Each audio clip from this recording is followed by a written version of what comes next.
Hello, I've got chapter 12 of Barnaby Brocket today. So chapter 12 is A Star is Born. So Barnaby stopped thinking about how to get home to Sydney and started thinking about how to thank Joshua Pruitt. Very few people, he decided, would have been thoughtful enough to disinfect his bruise and make sure that he wouldn't float away. But what could he do, he wondered. He had very little money and no friends in the city. And then he had an idea.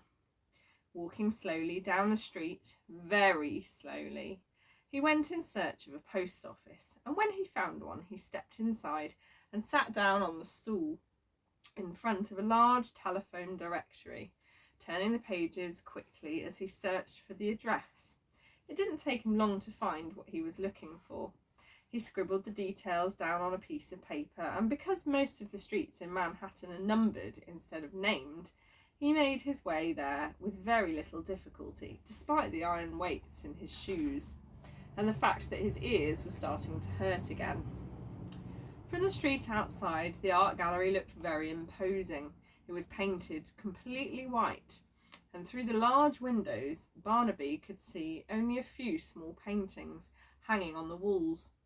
He had never been inside such a place before and felt a little anxious, but he took a deep breath, opened the door and stepped inside. A woman seated behind a desk looked up when she caught sight of him. The expression on her face suggested to Barnaby that she might be about to pass out in horror.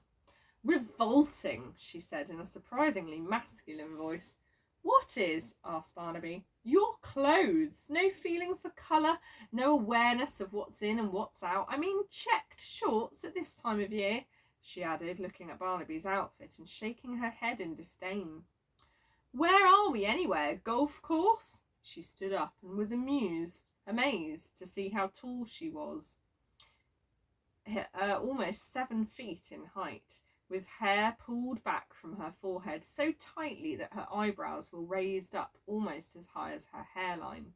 Her skin was deathly pale and her lips painted the most terrifying shade of blood red.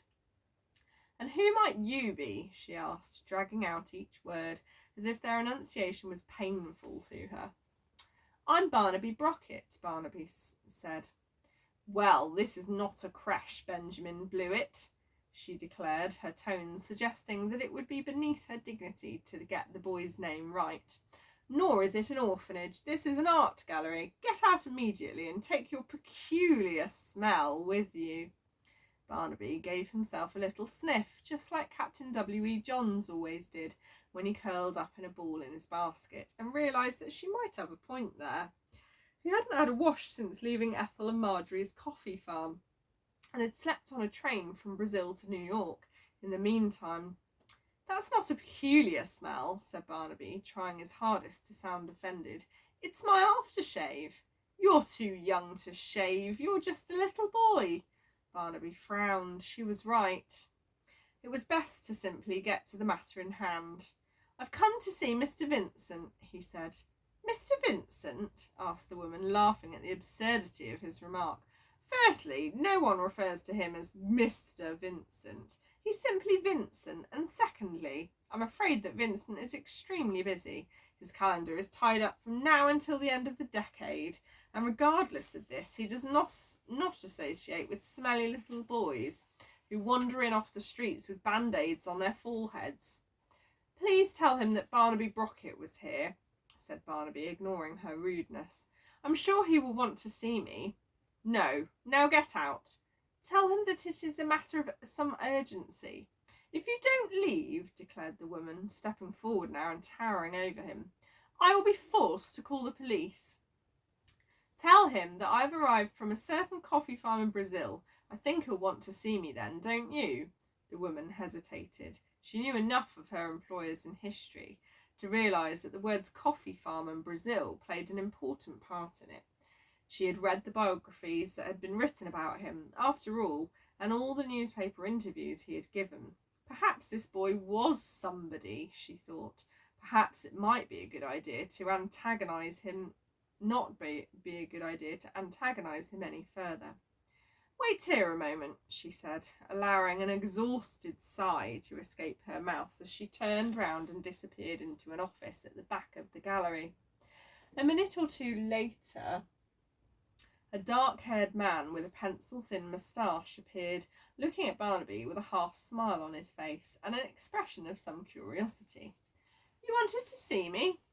he asked, his accent betraying his roots in the favelas of Sao Paulo.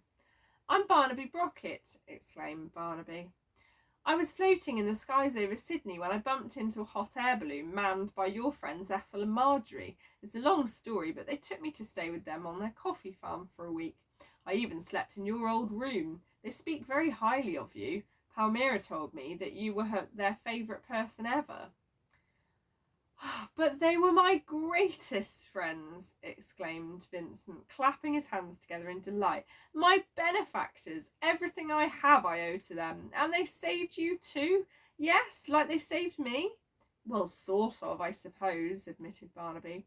"I certainly don't know what would have become of me if I hadn't run into them when I did." He looked over at the tall woman who was glaring at him with a mixture of hostility and contempt. "Is this your wife?" he asked Vincent in an innocent voice. At this question her eyes opened so wide that Barnaby was afraid they might fall out and bounce across the floor. "I am no man's wife," she insisted haughtily, as if she had just been accused of spending her evenings playing computer games. "No," muttered Barnaby, shaking his head. "No, I thought not." "But what can I do for you?" asked Vincent, taking the boy by the arm and leading him towards a beautifully upholstered sofa. "Ethel and Marjorie, they're not ill, are they?" "No," said Barnaby, shaking his head quickly. "No, they're very well indeed. The thing is, Mr. Vincent—" "Just Vincent, please." "The thing is, Vincent, I'm right in thinking that you know all about art, aren't I?" The gallery owner extended his hands and looked around at the items that were on display. "I know a little," he said modestly. "Could I show you something, and then you can tell me if it's any good or not?" "No appraisals today," insisted Vincent's assistant, clapping her hands sharply. "You need to make an appointment. I believe we have an opening on the 2nd Tuesday of April, 18 years from now. Shall I put you in for 10 a.m? "Please, Alabaster," said Vincent, silencing her with a stern expression. "If this boy is a friend of Ethel and Marjorie's, then he is a friend of mine. Come, Barnaby, what is it you'd like to show me?" Barnaby reached into his pocket and removed one of Joshua's sculptures, a small one that he'd taken without permission, with this very plan in mind. He knew he wasn't supposed to take things that didn't belong to him, but he thought that on this occasion it might be all right. Vincent took the piece of metalwork off Barnaby, turned it over in his hands and stared at it for a minute or two before walking towards the window and examining it closer in the bright sunlight that was pouring through. He muttered something under his breath, then he ran his fingers along the iron and wood before shaking his head in wonder. "Exquisite," he said, returning to the boy. "Simply exquisite. Did you create this?"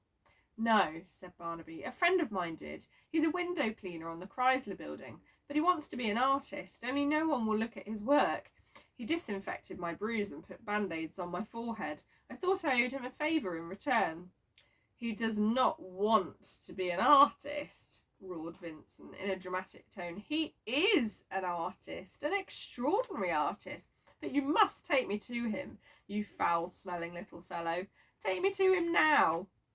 A week later, having taken advantage of Vincent's generosity in the shape of one of the guest rooms in his enormous apartment on 5th Avenue, which looked down over Central Park, Barnaby, clean now, fully washed, scrubbed and deodorised, arrived at the gallery, wearing a pair of very expensive shoes with weights in the heels to keep him grounded, and made his way through the lines of photographers and newspaper reporters attending Joshua Pruitt's first show, an event which was being heralded by the art world as one of the most important of the year.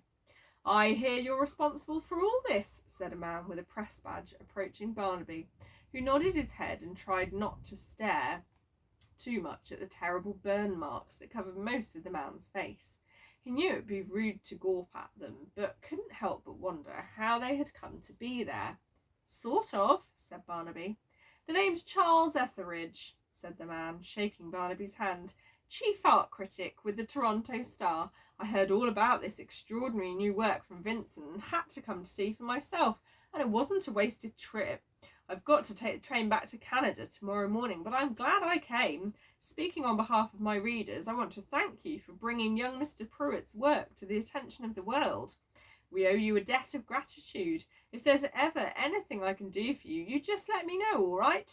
Barnaby nodded, unable to think of anything that Mr. Etheridge really could do for him, and wandered off to find the artist.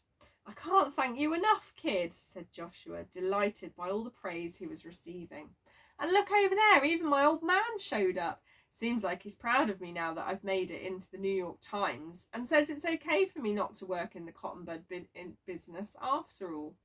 So you're friends again? Asked Barnaby. Well, we've still got a lot of things to sort out after all. He kicked me out onto the streets without a penny to my name, and why? Just because I was a little different than he wanted me to be. I'll get over it in time, I guess, but it's not easy to forget. What kind of parent just kicks their son out of the house like that? Barnaby frowned and bit his lip. In all the excitement of the last week, he had not given as much thought to Alistair and Eleanor as he should have. But hearing Joshua say this made him think of home, although not in a good way. He glanced around at the extraordinary display that Vincent had set up, and at the wealthy art lovers examining each of the pieces as Alabaster stuck little red circles beside them to indicate that they were sold. We'll figure it out, continued Joshua, as long as he realises that I'm an artist, not a businessman. But what about you, Barnaby? What are you going to do now? I'm trying to get home to Sydney, said Barnaby. I just have to figure out how. And then an idea struck him. He walked back over to Charles Etheridge, the journalist from the Toronto Star, and the one who had said the world owed Barnaby a favour. Excuse me, Mr. Etheridge, he said. You said you're going back to Toronto tomorrow morning. That's right, young man. Why do you ask? Barnaby thought about it and tried to picture a map of the world in his head. Is Toronto anywhere near Sydney? He asked. And then there's a postcard here that he's writing to his family. This is the end of the chapter. So the postcard says, Dear family, the plan was to fly from Brazil to Sydney, but I fell asleep on a train and woke up in New York, which is why I'm not home yet, just in case you were worrying about me. I made some new friends in America, but I'm on my way to Canada today to fly home from there. A newspaper is going to buy me an air ticket because they owe me a big thank you, but they say I have to fly out of Toronto. I'm still not having any luck trying not to float. Maybe that's just who I am. Tell Captain W.E. Johns not to eat too many dog biscuits. He was getting a bit porky when I left. Your son, brother, Master Barnaby. There you go. So that's the end of that chapter. So we'll see what happens next time.